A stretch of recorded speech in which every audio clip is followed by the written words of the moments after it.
Yeah, I feel like the Course is bringing us to this experience that in order to have peace of mind, we have to raise up the ego belief system in the mind and release it, be free of the filters. So you might say that the human condition, like Abraham Maslow had his hierarchy of needs, and sexuality would be right down in those lower basic needs of human beings. And you might say that the very belief in need is egoic. In heaven there are no needs. In oneness or perfection there are no needs. So in terms of sexuality, it's basically part of the perception of being a human being.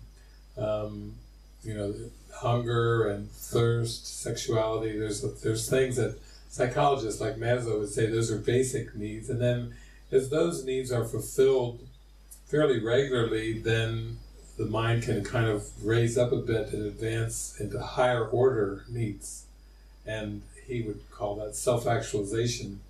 You might find on the way up a deeper intimacy, a need for deeper intimacy, and then ultimately to remember who you are as a spirit. That would be at the top of the pyramid. So none of those things can be ignored. So when we teach the Course, we're really teaching about the process of forgiveness and the teachings of forgiveness, how this is applied in your mind, giving great instructions and details. But in terms of sexual expression, you might say that sexual expression is our distorted miracle impulses. When Jesus first was dictating the Course in Miracles to Helen Schuckman, he actually didn't use the word sexual impulses at the beginning. He basically said physical impulses are distorted miracle impulses.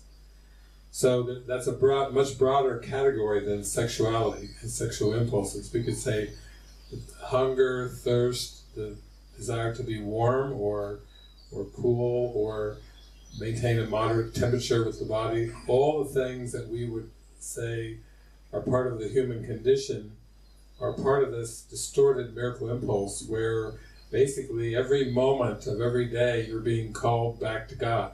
You're being called into the miracle. You're being called to forgive.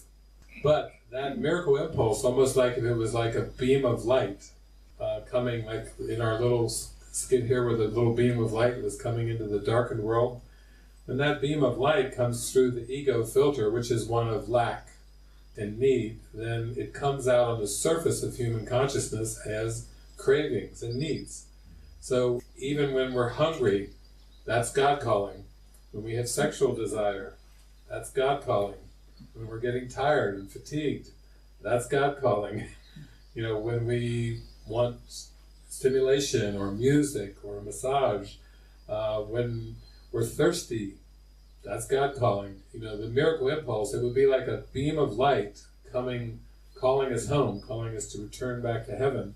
And when it comes through the filter of the ego, it just comes out on the surface as, I need this, I need that, I want this, I want that. So I've already mentioned, like the 23rd Psalm in the Bible, written by David, the Lord is my shepherd, I shall not want. As long as the mind believes in the ego, of course there's wanting, because the ego is the belief system in lack. That's where the wanting comes from. There's no wanting in heaven. But you have to work with the Holy Spirit and Jesus on really clearing that belief system in lack so that you can experience those miracle impulses directly, not through the filter. And what would that be if you experienced it directly?